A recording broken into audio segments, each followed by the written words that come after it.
Google tech workers and their supporters rallied this morning in response to President Trump's new proclamation, adding a $100,000 fee for H-1B visa applications.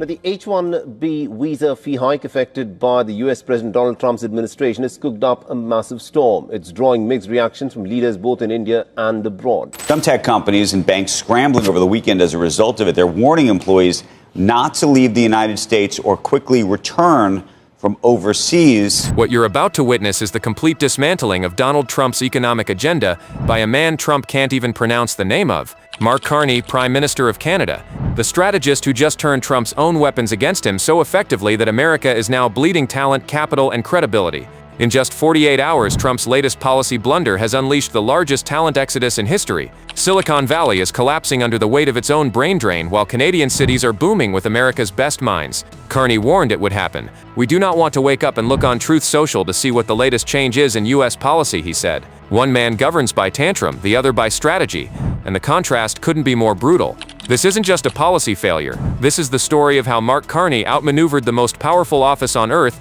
and forced Donald Trump to detonate his own economy. September 21st, 2025. Donald Trump signs what he calls his masterstroke, a $100,000 fee for every H-1B visa. His theory? Punish foreign workers, force corporations to hire real Americans. But within hours, the cracks turned into an earthquake. Amazon, a company with over 10,000 H-1B employees, sent out an urgent midnight memo. Make every effort possible to clear U.S. customs before 8 a.m. East. Microsoft, Meta, Apple, Google, all scrambling in real time, treating America like a country on the verge of collapse. Executives compared it to a hurricane evacuation plan. And here's the fatal mistake Trump never understood. But Mark Carney understood perfectly. You don't build economic power by driving away the world's best minds. You lose it, instantly. Immigration lawyer Douglas Russo described the chaos bluntly. If you're an H-1B worker outside the U.S., the safest approach is re-entering before Sunday. Think about that. Trump signed a policy so reckless that entire families had to make a split-second decision: visit your parents or keep your job. American companies had to beg their workers, don't leave the country, don't even try. And then came the most humiliating detail of all: commerce. Secretary Howard Lutnick admitted the U.S. government hadn't even figured out how to collect the money. The payment structure is still under discussion, whether it's $300,000 up front or $100,000 a year for 3 years. This wasn't a policy. This was economic malpractice in real time. And while Trump's America descended into chaos, Mark Carney's Canada rolled out a red carpet, still under discussion. That's the phrase Trump's Commerce Secretary used. They destroyed thousands of lives with a policy they hadn't even finished designing. Families split, careers vaporized, entire industries thrown into panic, and all because Washington wanted a headline, not a plan. Meanwhile, 1,500 miles north, Mark Carney was smiling like a chess player watching an opponent walk into checkmate. Because while Trump governed by tantrum, Carney governed by strategy, and he had been preparing for this exact moment. Trump's H-1B fee, $25.5 billion annually. Skilled workers choosing Canada, 1,000 plus in one weekend. Those aren't just numbers. They're the receipts. The cost of Trump's incompetence measured in human capital flight. America bled talent. Canada absorbed it.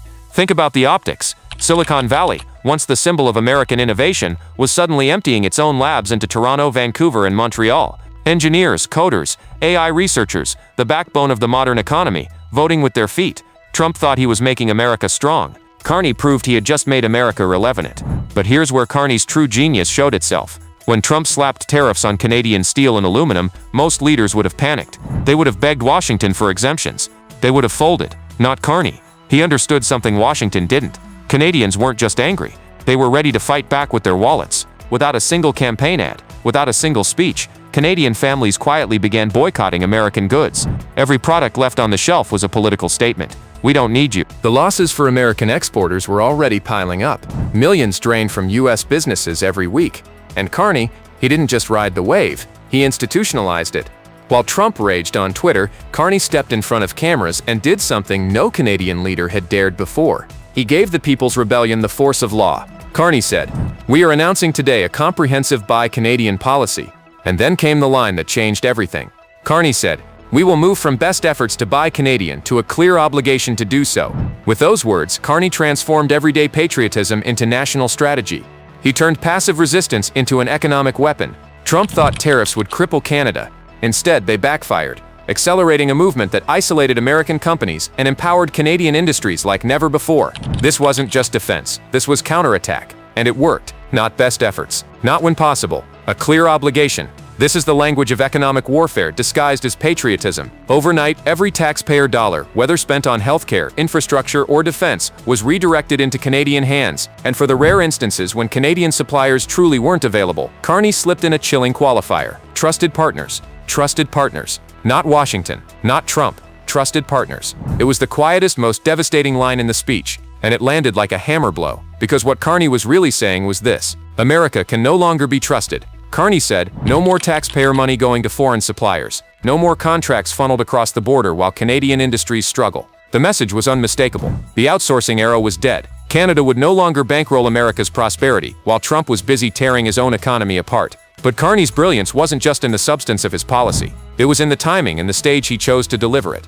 At the Council on Foreign Relations in New York City itself, the temple of American foreign policy, Carney delivered what history will remember as a diplomatic knockout punch. Carney said Canada has the resources, talent, and ingenuity the world needs in a time of political and economic turbulence. Translation: we are the adults in the room now. America is not. And then came the dagger. The one line that shattered Trump's entire economic war strategy. Carney said, we needed the rupture. We needed the shock. It seems candidly, we've been done a favor. A favor. Think about the humiliation of that word. Trump thought he was punishing Canada. Instead, Carney was thanking him for giving Canada the perfect excuse to cut its economic leash to an erratic neighbor. This is the difference between chaos and strategy. Trump tweets, Carney rewrites history. But Carney's most devastating victory came from an unexpected source: Trump's own incompetence with the H-1B visa program. Barney Husseyo, CEO of the British AI startup Clio, revealed just how catastrophic this blunder really was. Husseyo said, since the H-1B turmoil this weekend, I've had over 1,000 direct messages from highly skilled professionals considering leaving the US, 1,000 in a single weekend to one CEO.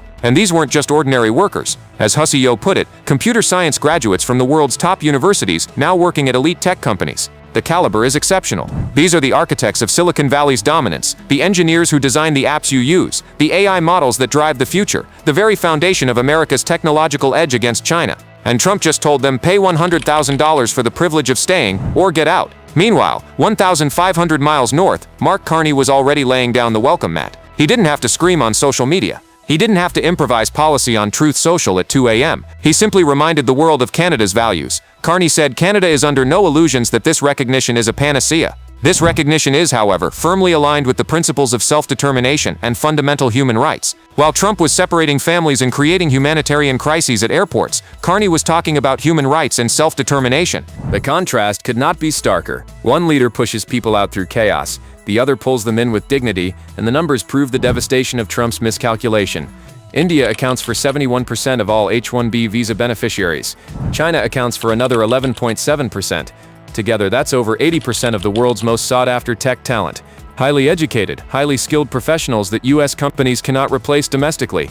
Trump handed them to America's competitors. And Carney, he didn't just take note, he took action. 2/3 of all H-1B jobs are computer-related. These aren't just coders. They're the architects of artificial intelligence, the designers of next-generation technology, the engineers holding up America's last competitive edge against China. And with one signature, Donald Trump jeopardized it all. His reckless $100,000 visa fee could cost America's biggest employers, Amazon, Microsoft, Meta, over $1 billion a year in new costs. But beyond the economics lies the true indictment, the human cost. On Chinese social media app RedNote, desperate H-1B holders shared heartbreaking stories. Families abandoning vacations, parents rushing their children back to U.S. airports just hours after landing abroad, all terrified they'd be locked out of their jobs by a policy written like a bad late-night tweet. Even India's Ministry of External Affairs issued a warning. Trump's plan would have humanitarian consequences by way of the disruption caused for families. This is Trump's America, a place where the world's most skilled workers live in fear, where families are torn apart by incompetence, and where the government's promises mean nothing. Meanwhile, Mark Carney was busy doing the exact opposite. He was quietly constructing Canada's global reputation as the stable, welcoming alternative. Immigration experts in Toronto called Trump's blunder a wonderful opportunity for the Canadian government to take advantage of, and Carney had every advantage lined up. A common language, shared time zones, proximity to U.S. markets, world-class universities, and most importantly, a government that actually wants global talent. Industry insiders didn't mince words. DDoS of Menlo Ventures warned. The American Immigration Council was even harsher. This policy shrinks our talent pipeline, undermines job creation, and hands America's competitive edge to global rivals like Canada, led by Mark Carney. Trump thought he was punishing immigrants. Instead, he punished America. And in the process, he handed Carney the greatest strategic gift imaginable, the voluntary dismantling of American economic supremacy. At the UN General Assembly, Donald Trump strutted to the podium and barked at world leaders. Meanwhile, Mark Carney, standing in the same building in front of the same audience, delivered something very different, a blueprint for the future. This is not a transition. This is a rupture. This is a sharp change in a short period of time driven by a variety of factors. Where Trump rages at the storm, Carney calmly explains the weather and then shows how Canada will harness it. Canada's response is to build strength at home, diversify abroad, and pursue a variable geography to defend our values and pursue our interests. Each phrase was a policy weapon. Build strength at home, the Buy Canadian policy, turning every federal dollar into fuel for Canadian workers. Diversify abroad, a diplomatic pivot to Europe, Asia, and partners beyond America's reach. Defend our values, an immigration system designed to attract the very global talent Trump is driving out. This isn't politics, this is strategy. The U.S. Chamber of Commerce could only mutter concern about Trump's policies. Concern doesn't bring back lost workers or rebuild broken trust. Carney didn't just express worry, he built alternatives. He executed the plan. The result? A booming Canadian tech sector, expanding trade relationships, the world's brightest talent choosing Toronto, Vancouver, and Montreal over Silicon Valley. Trump promised to make America great again. Instead, he made Canada the next global innovation hub, and Mark Carney the man who outplayed him on the world stage. This is the difference between noise and leadership. Donald Trump tweets, Mark Carney builds, Trump isolates America, Carney unites the world. And now, the great talent migration has begun. The brightest minds of Silicon Valley are packing their bags for Toronto, Vancouver, Montreal. America's competitive advantage is moving north, and it isn't coming back. Mark Carney saw Trump's tantrums not as threats but as opportunities, and with strategic precision, he turned them into Canada's greatest leap forward in generations. This is how you defeat a bully, not with rage, but with reason. Not with chaos, but with competence. Mark Carney didn't just outmaneuver Trump, he wrote the playbook for a new era of leadership. And here's the brutal truth. The age of American dominance is ending. The age of Canadian leadership has begun. If you believe competence can crush destructive populism, hit subscribe and share this video. Comment below. Is Mark Carney the leader the free world has been waiting for? Because history will remember this moment, not as Trump's America first, but as Carney's Canada rising.